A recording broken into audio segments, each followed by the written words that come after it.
যারা বাংলাদেশের স্বাধীনতার বিশ্বাস করেনি, বাংলাদেশের স্বাধীনতার বিরোধিতা করেছে, পাক হানাদার বাহিনীর দূষর হিসেবে কাজ করেছে, এদেশের মা বোনদেরকে পাক হানাদার বাহিনীর হাতে তুলে দিয়েছে, যারা এদেশের সংখ্যালঘু নির্যাতন করেছে, মুক্তিযোদ্ধাদের হত্যা করেছে, তাদের মুখে কি গণতন্ত্রের ইতিহাস বর্ণনা মানায়?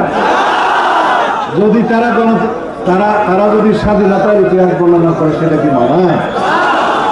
তারা যখন ইতিহাস বলবে স্বাধীনতার, তখন তো বিকৃত ইতিহাসই বলবে, এটাই তো স্বাভাবিক।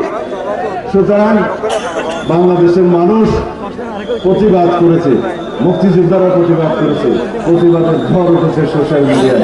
আমরা প্রতিবাদ জানাই, আমরা আহ্বান করব বাংলাদেশের স্বাধীনতায় বিশ্বাস করুন, স্বাধীনতা যুদ্ধে আপনাদের ভূমিকার জন্য এই দেশের কাছে, এই জাতির কাছে ক্ষমা প্রার্থনা করুন।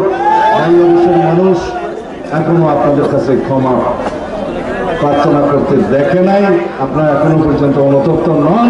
বাংলাদেশের স্বাধীনতার ইতিহাস আপনারা দয়া করে বর্ণনা করবেন না। দয়া করে আপনারা যে রাজনীতি করতে চান সেই রাজনীতি দেশের মানুষ গ্রহণ করে কিনা আপনারা পরীক্ষা করে দেখুন।